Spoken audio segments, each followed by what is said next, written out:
Hello students, आज की video में हम अकाउंटिंग वाउचर से स्टार्ट करते हैं। लास्ट टाइम मैंने बताया था कि टैली में 3 चीजें होती हैं, अकाउंटिंग, इन्वेंट्री एंड टैक्सेशन। तो आज पहले टॉपिक को हम लेके चलते हैं जो कि है अकाउंटिंग वाउचर। यहाँ पे हम किस तरह से एंट्री करेंगे, किस तरह से चीजों को देखेंगे, वो हम यहाँ पे स्टार्ट करते हैं। तो बेसिकली अकाउंटिंग वाउचर में 4 चीजें आती हैं, ठीक है, ये बात याद कर लीजिए। 4 चीजें आती हैं, payment, receive, contra and journal.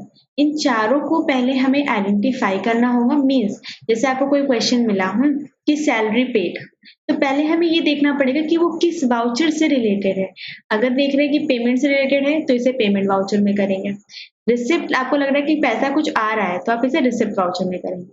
Contra से रिलेटेड है तो आप कॉन्ट्रा से करेंगे, जर्नल से रिलेटेड है तो आप जर्नल से करेंगे।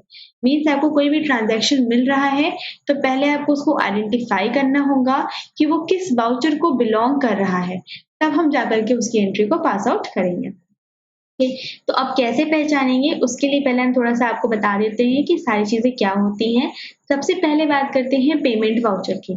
पेमेंट वाउचर जैसे कि नाम से समझ में आ रहा है कि इसमें जितने भी तरह के पेमेंट होंगे, चाहे वो कैश के थ्रू हो चाहे वो बैंक के थ्रू हो।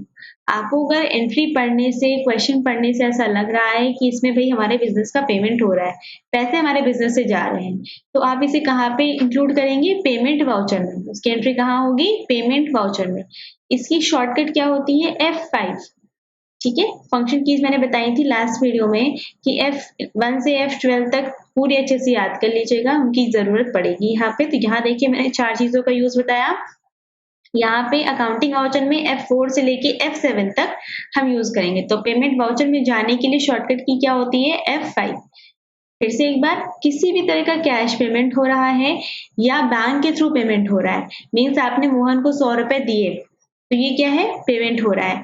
आपके अकाउंट से रेंट गया बिजनेस का, तो वो क्या है? पेमेंट है। किसी भी तरह का पेमेंट होगा आप उसे पेमेंट वाउचर में इंक्लूड करेंगे। नेक्स्ट बात आती है रिसिप्ट वाउचर की। रिसिप्ट मतलब मिलना।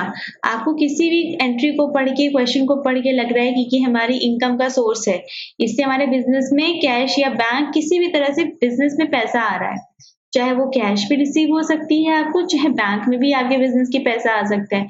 तो अगर क्वेश्चन पढ़ के आपको ऐसा लग रहा है कि रिसीव हो रहा है तो आप इसे कहाँ पे डालेंगे? रिसिप्ट वाउचर में इसकी एंट्री आप करेंगे। इसके लिए शॉर्टकट क्या होती है? F6 होती है।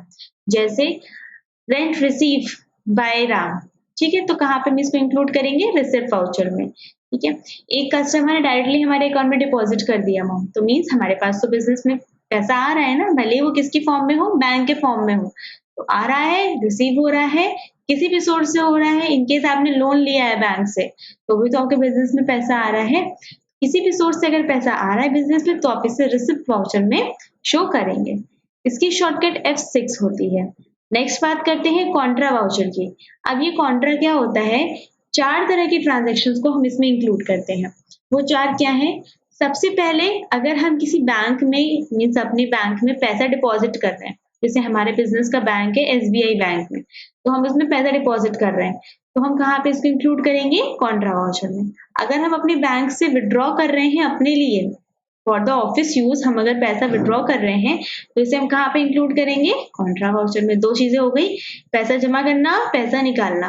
थर्ड थिंग इज कि अगर आपकी बिजनेस के 2 अकाउंट है, 2 बैंक में अकाउंट है, लेट अस एग्जांपल कि ICICI बैंक में एंड SBI बैंक में, और आप एक बैंक का फंड उठा के दूसरे बैंक में ट्रांसफर कर रहे हैं, transfer between amount of 2 banks, ठीक है, लेकिन वो सेम ही ऑर्गेनाइजेशन से बिलोंग करना चाहिए। ऐसा नहीं कि एक अकाउंट तो हमारा है, एक अकाउंट बगल वाले बिजनेसमैन का है। आप ही का होना चाहिए 2 बैंक में अकाउंट, और आप एक बैंक से दूसरे बैंक में ट्रांसफर कर रहे हैं तो इसे आप कॉन्ट्रा वाउचर में शो करेंगे। तीसरी चीज हो गई। चौथा है, अगर आपने कैश से पेटी कैश है, पेटी कैश क्या होता है कि एक छोटे खर्चों के लिए, डे टू डे खर्चों के लिए, मीन्स आपका रिफ्रेशमेंट का हो गया, प्रिंटिंग स्टेशनरी हो गई, पोस्टेज हो गया, कन्वेंस का खर्चा हो गया, तो इन सब छोटे छोटे खर्चों के लिए जो कि डे बाय डे होते रहते हैं, इनके लिए हम एक अलग बुक बनाते हैं, अलग उसकी एंट्री करते हैं, जिसे बोलते हैं पेटी कैश बुक। तो आप कैश बुक से पेटी कैश बुक में या पेटी कैश बुक से कैश बुक में ट्रांसफर कर रहे हैं पैसा, तो उसे भी आप कहाँ डालेंगे? कॉन्ट्रा वाउचर में डालेंगे।